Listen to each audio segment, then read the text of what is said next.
Good morning, Philippines, mga kabarangay, mga kabayan, mga kapatid. Ngayon po ay araw ng linggo, April 6, 2025. Pag-usapan po natin itong mga balita tungkol po sa mga election service. Marami pong lumalabas na mga surveys tungkol po sa darating na May 2025 election. Kahit halimbawa po sa Davao mismo, sa Davao City, merong survey di umano na ang nangunguna doon sa pagka-mayor ay si Carlo Nograles. Samantalang sa mga kalye survey naman, makikita po natin na karamihan po ay digong ang sinasabi ng mga tao. At gayon din po sa iba't ibang survey katulad ng SWS, ng Pulse Asia, at may iba pa na ayon sa mga resulta ng mga survey na ito, ang mga PDP laban senatorial slates ay nasa slot po ng between 20 and 30. Lumalaro po mula sa pang-20 hanggang 30. Ang pumapasok lang po sa Magic 12, sa first 5, kalimitan ay si Bongo. Si Bato naman ay mga nasa between 5 to 10. So, yan po ang lumalabas na mga survey ngayon sa social media o sa mga balita. So, ano po ang implication nito? Sa ating pong opinion, ito pong mga survey results na ito, kung saan man ito galing, this is mental conditioning, public mind conditioning sa magiging final result ng eleksyon. So, ibig sabihin, kung sakali man na dalawa lang ang lumabas na PDP laban, senatoriables, in the person of Bongo and Bato de la Rosa, masasabi natin na ay natural lang kasi sa mga naunang survey, yun lagi ang consistent na lumalabas. With respect to the rest, PDP labang candidates, hindi sila kasama sa Magic 12. So, yan po yung mental conditioning. This is a prelude for manipulated election result. Ngayon, sasabihin po na itong sinasabi natin ay fake news. Well, hindi po tayo nagbabalita ng bago. Kumbaga, we are just reacting to what we have read from various sources sa social media, sa mga balita, na ito ang lumalabas na resulta. Kamakailan lamang nabasa din natin na itong mga PDP laban candidates ay nag-file ng TRO sa Supreme Court. Ano po yung kanilang sinasabi? Na pigilan ang pagpapatupad ng COMELEC ng kanilang resolution relative to electronic voting, sapagat ayon sa mga petitioner, wala naman daw ito sa batas. Ang sinasabi nila, ang nasa batas daw, itong dapat itong manual counting na ibig sabihin at the present levels magkakaroon po ng manual counting at katulad din ng sinasabi ni Atty. Respicio, gamitin lamang ang vote counting machines kapag nag-transmit na ng election results sa COMELEC server para mabilis. Doon lang gagamit ng electronics. Pero pagdating sa counting, dapat meron munang manual counting sapagkat ito daw ang tinatadhana ng batas. Ang layunin po para at the first level sa presento pa lamang, sa mga presento pa lamang, mayroon ng kumbaga factual counting manually at meron na agad result na hawak ang mga watchers at ang mga parties. So ibig sabihin, kung gagamitin lamang ang electronic counting during the canvassing period at saka transmittal to the COMELEC server, magiging mabilis.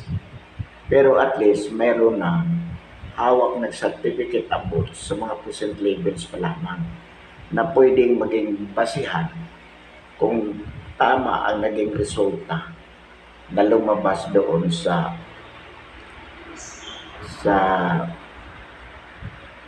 COMELEC server.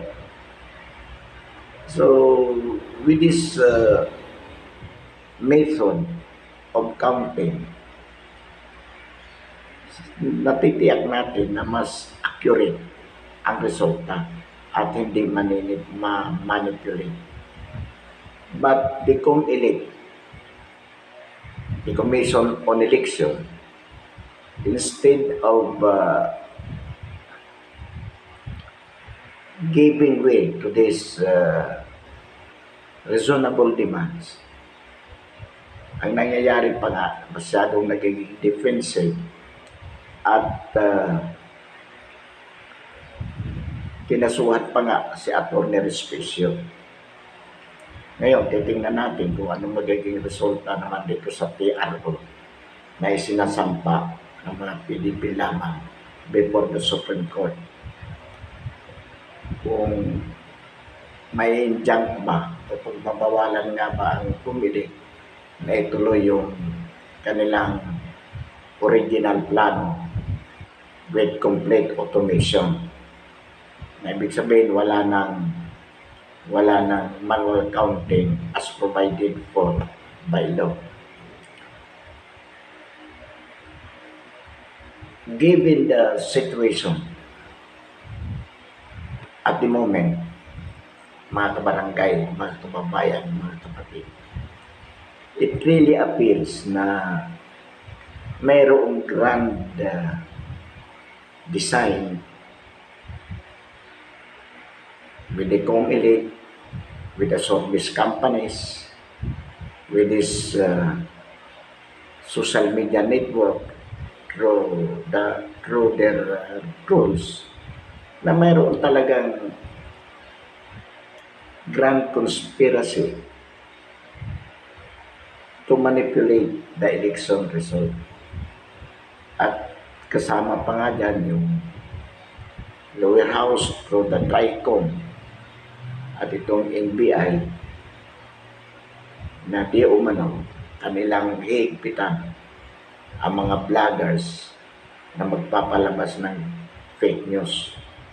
At kamakailan lamang nabalitaan din natin na mismo ang Executive Secretary in the person of Lucas Bersamin na nagsasabi na talagang malala ang problema sa fake news. Itong mga indications na to ay talagang nagpapatibay sa ating pananaw na talagang nais makontrol ng bangag na administrasyon ang resulta ng eleksyon. At malaki po ang kanilang dahilan kung bakit nais nilang mangyari ito. Unang-una po dyan, mga kabarangay, mga kababayan, mga kapatid, nais nilang makontrol ang Senado, not only in terms of simple majority, but more than two-thirds. Ibig sabihin, makuha nila ang mula 16 to 20 senatoriables. Nang sa gayon po, masigurado nila na ma-impeach si Inday Sara comes the 28th Congress. Alam po naman natin na nakaamba na yung impeachment. It is waiting time. Dahil itinakda po si President Jesse Escudero na sisimulan ang trial after the SONA, and that will be by July.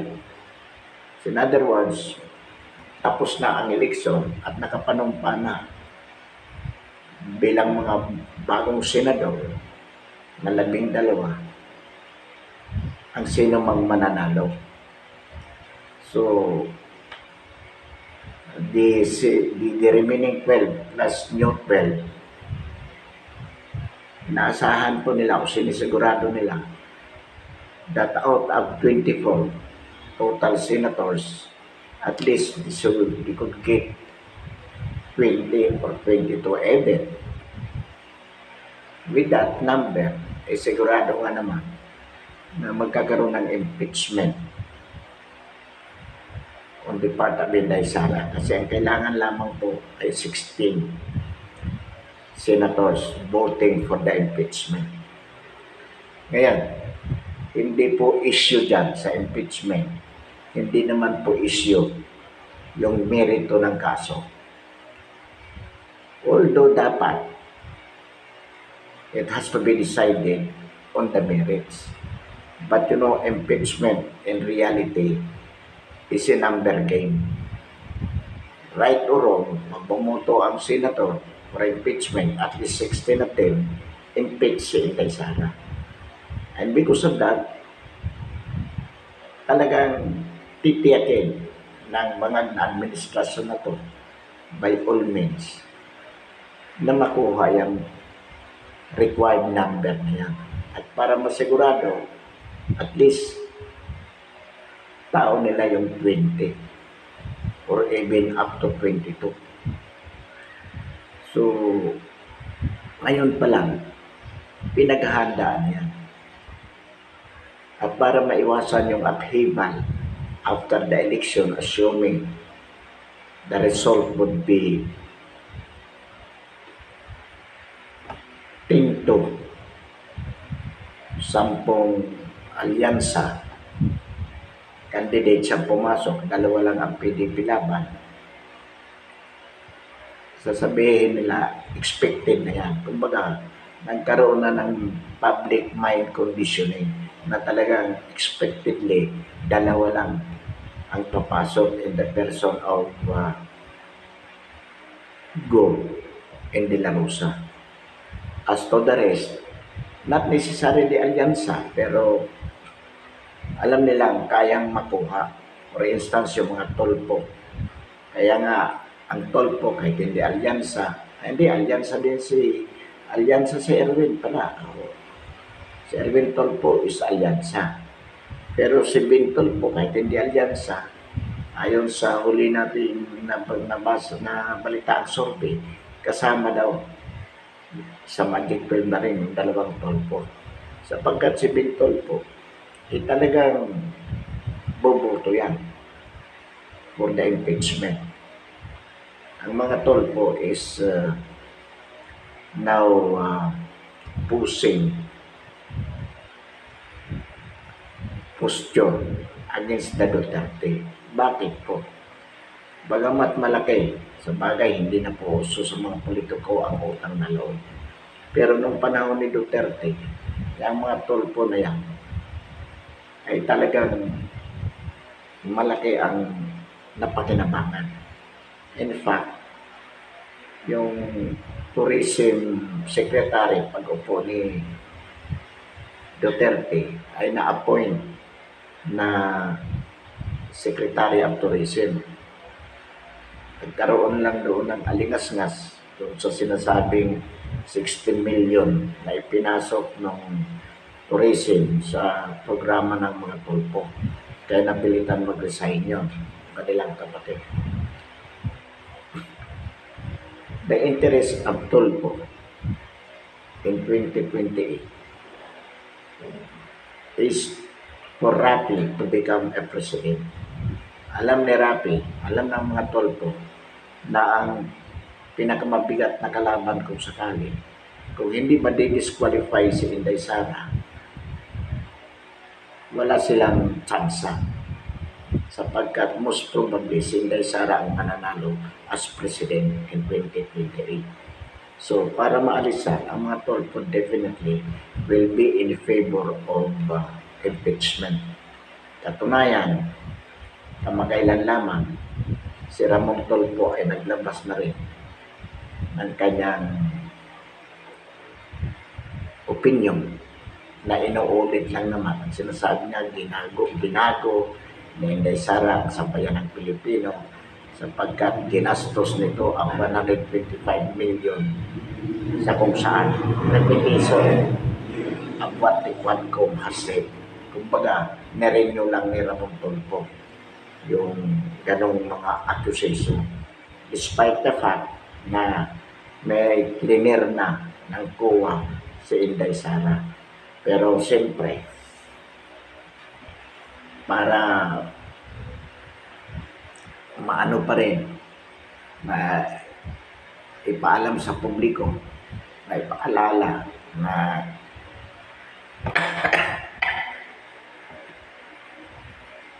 hindi karapat-dapat si Inday Sara. So paulit-ulit itong kanilang pag-aatake. So ganyan po mga kabarangay, mga kababayan, ang nakikita nating grand conspiracy to manipulate the election result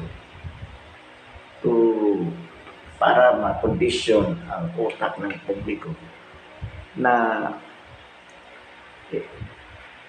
itong mga gusto nilang palabasin na itong mga tao ay galit sa mga Duterte.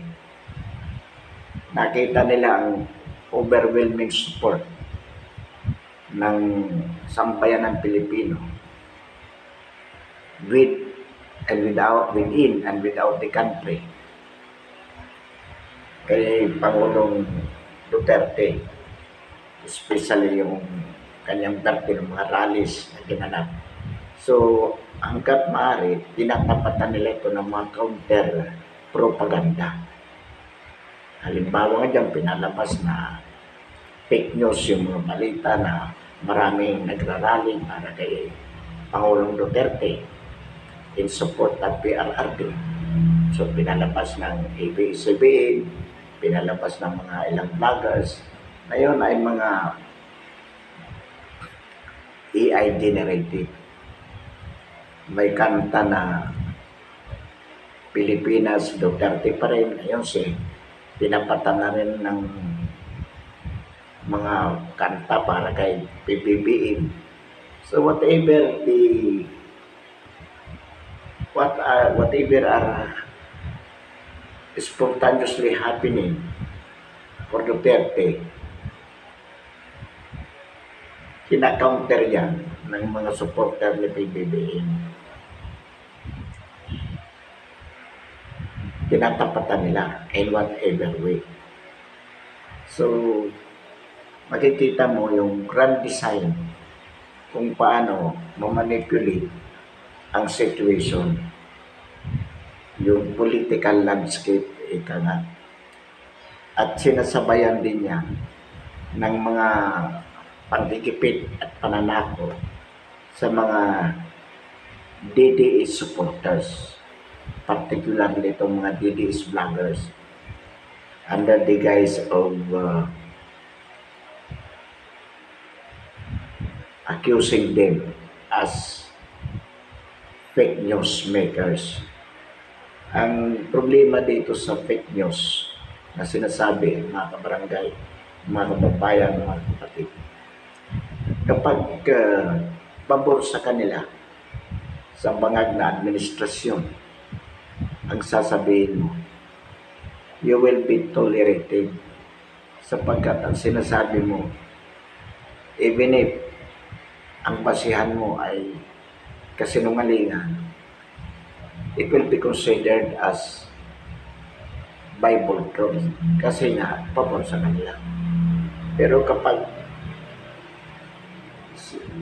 against sa kanila, even if what you have said is only a reaction in terms of your opinion on a certain news or a statement from from the government, but in effect, your opinion or analysis of this situation or of what they have said is contrary to their interest, then palalabasin nilang fake news yan. And you can be subject for reprisal. Yun po ang mabigat. All these things are indications towards dictatorship. So pag sinabi natin yan, ito, mabagay na to, indication. Ito ay mga basihan na magkakaroon ng martial law. Sasabihin niya, fake news kasi wala namang martial law. Yan ang mabigat po. Yan. Pero kung titingnan po natin, mga kabarangay, mga kababayan, mga kapatid, itong sinasabi natin ay ating opinion na may basihan naman. Sapagkat, based on experience, nangyari ito noong panahon ng tatay ng kasalukuyang bakal na Pangulo, yung si Ferdinand Marcos Sr. We know for a fact, because at the time we were already close observants of the political scenario at that time. We were observant of the political situation of the Philippines. Ang awareness natin sa political situation in the Philippines started in 1965 with Dadong Macapagal elected president.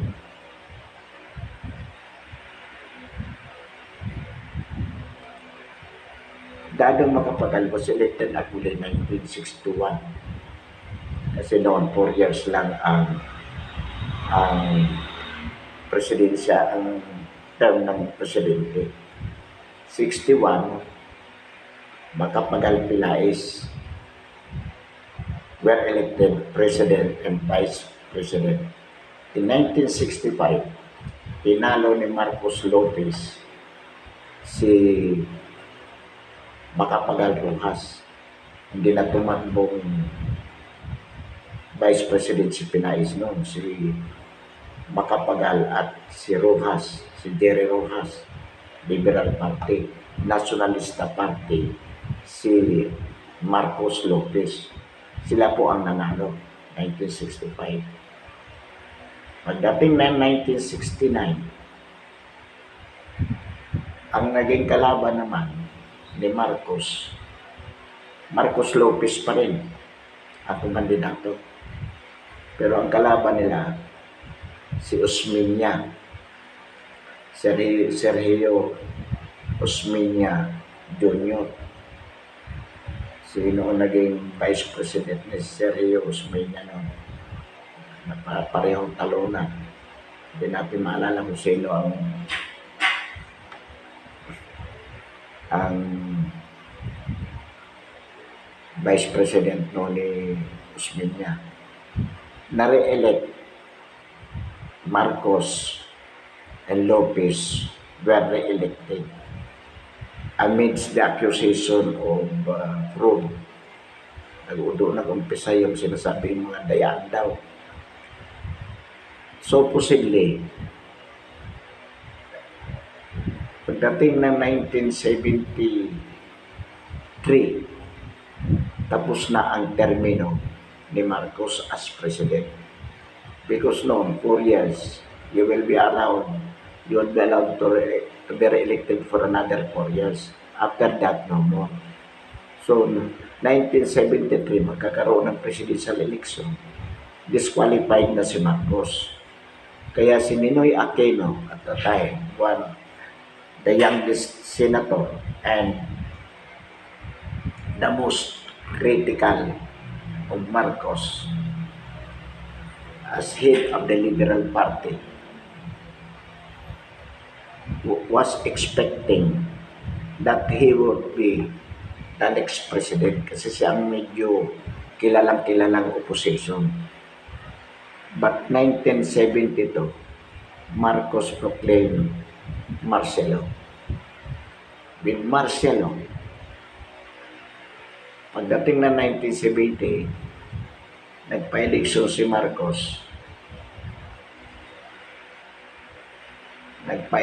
Marcos. Nung sa batasang pambansa. Ayun nung nagkaroon tayo ng modified presidential type. President Marcos Estela Escongman with si Sarbirata as Prime Minister. Batasang pambansa. 1978 yun. Pero tuloy ang laban ni Ninoy. Yung mga estudyante, patuloy ang mga anti-Marcos movement noon. At the time, they were active also. Being at the time college students, we were active. We were anti-Marcos because we didn't want Marcelo. So, 78, dating na 1982, o 83, si Ninoy was shot dead at tarmac. Lalong nagalit ang mga Pinoy. Wala. Kumbaga, pinagkita ng Pinoy na hindi sila takot sa Marcelo. So, because of pressures from the US, because US wanted to show to the world that they would be supporting only they will be supportive of countries with democratic stance. Napilitan magpatawag para makuha ang support ng mga Amerikano sa gobyernong Marcos. Napilitan si Marcos magpatawag ng snap election noong 1986 na kung saan ang tumakbo ay si Marcos Tolentino at sa opposition naman si Cory Aquino at si Doy Laurel. At yun nga,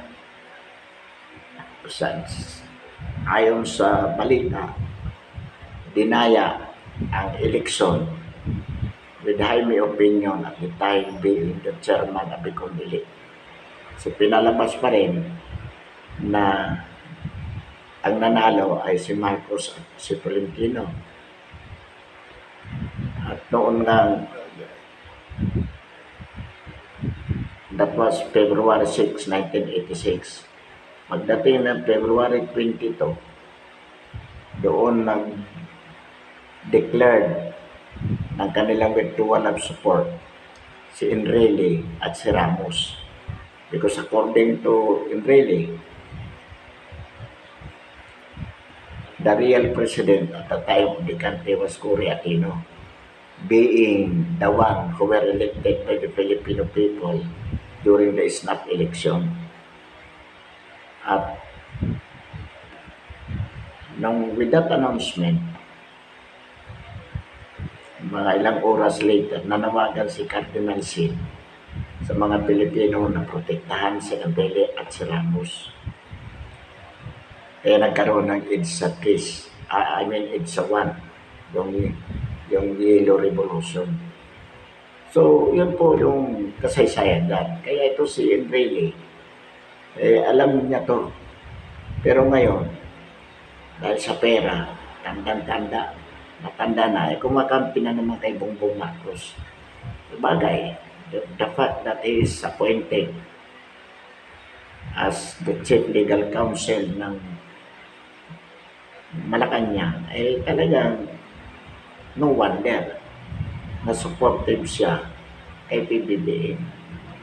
But itong mga pangyayari na ito din ang pangyayari specifically noong 1986 that led the EDSA 1, the so-called EDSA Revolution. So, mga kabarangay, mga kababayan, mga kapatid, kapag hindi po ito, halimbawa po, ngayong eleksyon, naging ganun ang resulta at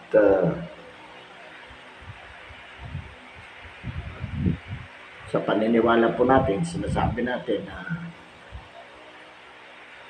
marami na rin namang mga disgruntled elements sa PNP at saka sa armed forces from the level of junior officers down. Baka maulit ang EDSA Revolution. Sapagkat the same pattern po ang nangyayari. Nakita naman natin noong March 28, birthday ni Digong. Yung ipinakita ng mga Pilipino in the Philippines and abroad, sapat na yung para makita natin. In the same way that also happened in 1983 after the Ninoy's death. Continuous yun. But umabot pa ng 3 years sapagkat Ninoy was shot dead August 21, 1983 at Tarmac. Nagkaroon ng EDSA 1 is February 22 to 25, 1986. So, almost 3 years. So, itong 2025 hanggang 2028. So, posible yan. Kapag na-impeach, na maniobra nila ang eleksyon, na-impeach si Inday Sara, pwede pong maging mitsa yan for another EDSA 3. Most likely. Sapagkat yung nangyayaring corruption ngayon, even more than the corruption of Ferdinand Marcos Sr. Kumbaga wala talagang pagkakaiba. Yung ibinintang na corruption noon kay Imelda, ngayon ang binibintang na closely associated sa corruption si Lisa Araneta Marcos. So in other words, the same pattern. So, sabi nga, history repeats itself. And it appears na ganun ang mangyayari. Mga kabarangay, mga kababayan, mga kapatid.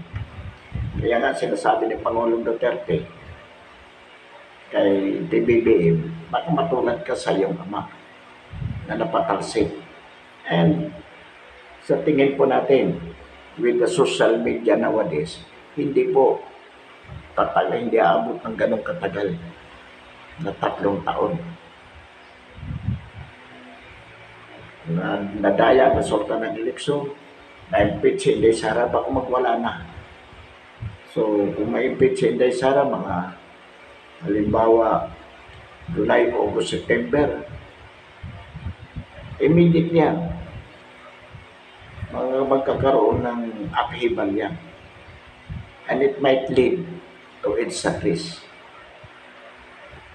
especially with the social media technology nowadays. Yung pananakot ng NBI, pananakot ni Bersamin, pananakot ni Marvel, hindi magkakaroon ng epekto yan. Kasi hindi naman matatakot, especially itong mga vloggers. They will not stop vlogging just because they are afraid. Hindi po matatak yan. Kaya magiging tuloy-tuloy ito. Kaya sana makita ito ng administrasyon. The problem is, itong mga nasa paligid ng bangag na Pangulo, sa bagay, talagang na nila. Kumbaga, kaya nga sila ay nandyan sapagkat magkakabalahibo sila. So, nakakalungkot na lamang po. Pero, ang mahalaga dito, alam ng sambayan ng Pilipino, ang kalukuhan na ginagawa ng kasalukuyang administrasyon. So, kaya po tayo nagpapahayag ng ganito. To let them know that we know what they are doing. At para ma-counter din yung kanilang mga ginagawa. Kasi sa ngayon, massive ang campaign nila para palabasin na talagang they are doing right. Ano yan, sinasabi nila na magaganda ang ginagawa nila with the beautiful promises, handsome promises. Pero wala naman pong nararamdaman na katotohanan sa mga sinasabi nila ang sambayan ng Pilipino. Sila, masagana ang pamumuhay. Pero ang masang Pilipino, lalo pong nasasadlak sa kahirapan. Dinadaan lamang nila sa mga bare-bareyang ayuda. Kaya nga, ang pera ng sambayanan sa halip na magamit sa tama, dinadaan sa ayuda bilang pambili ng boto. At parang, kumbaga, sabi nga, kumbaga kay Machiavelli, ito yung mga palliatives lang, pakitang tao na mayroon silang ginawa na maganda upang ang mga tao ay hindi magrebelde. So alam po natin yan. Kaya sinasabi natin upang ipaalam din sa mga mamamayan na itong panluloko ng kasalukuyang gobyerno na hindi sapat yung mga ayuda na yan ay lalo lamang yan panlilin lang sa sambayan ng Pilipino. Yan pong ayuda ay panlilin lang lamang yan para sila ay tangkilikin habang sila ay nagnanakaw sa kabayan at sa kaban ng bayan. At ang masakit po ngayon, mga kabarangay, mga kababayan, mga kapatid, tayo po ay napipinto sa digmaan. Definitely, China, it's a matter of days, sasalakay po sa Taiwan. Kapag sinalakay ng China ang Taiwan, magre-retaliate po ang Taiwan with the US. Kasi hindi papayag ang US na basta makuha ng China ang Taiwan. Pag nag-react ang US, automatic po, damay tayo. Bakit po? Sapagkat ang totoo niyan, naglagay na ng mga nuclear weapon ang US dito sa mga site natin.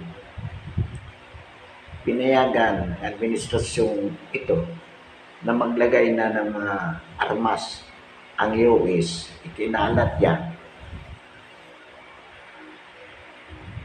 Paghanda para umatake sa China.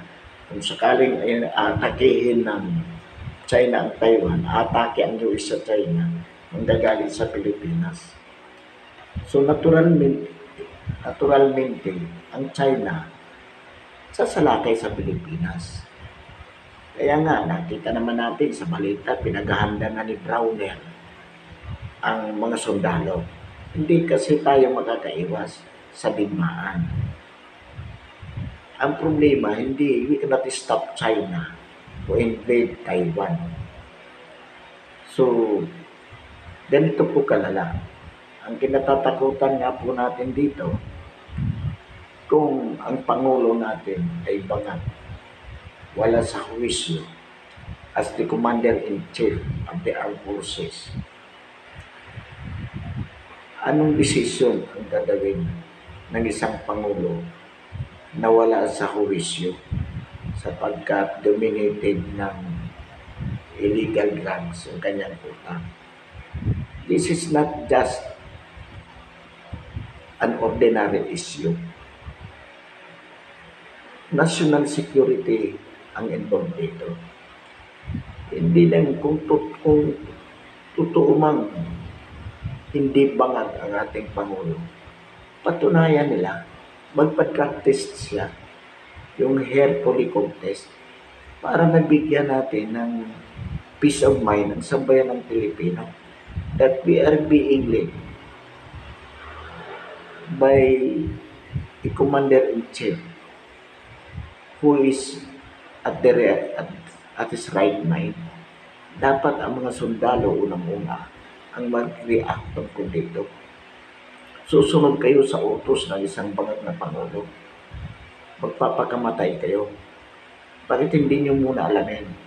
Ito bang taong nag-uutos sa amin ay nasa katinuan, nasa matinong utak ba ito?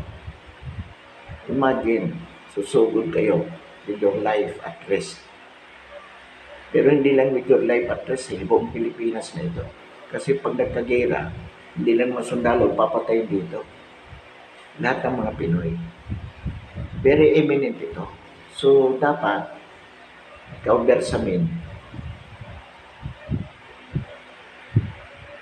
as an executive secretary, dating associate justice, ikaw, Browner, ikaw, Marbel, ikaw, Gibo, lalo ka na. Gusto kitang murahin. Kaya lang nagpipigil talaga tayo. Bilib na bilib pa naman tayo sa iyo nung araw. Pero you become now a very questionable.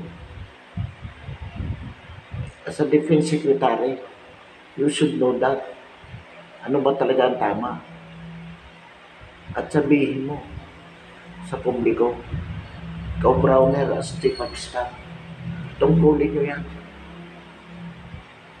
Sabihin nyo sa publiko na hindi totoo. Patunayan nyo, hindi lang basta salita. Ipag-practice mo in public. Hindi sa isang bayarang doktor, sa isang objective na doktor, para matahimik sa bayanan. Tigilan na yung pagsasabi ng bangag na Pangulo. Kahit tayo, titigil tayo sa kasasabi ng bangag na Pangulo kapag napatunayan yung hindi bangag. Pero hanggat hindi nyo napapatunayan na hindi bangag yan, we will not stop calling him as bangag. At nariyan ang duda palagi natin that he is putting us in danger with this impending war with China. Pansamantala, mga kababayan, mga kabarangay, mga kapatid, magasan natin ang ating talakayan ngayong umaga. Marami pong salamat.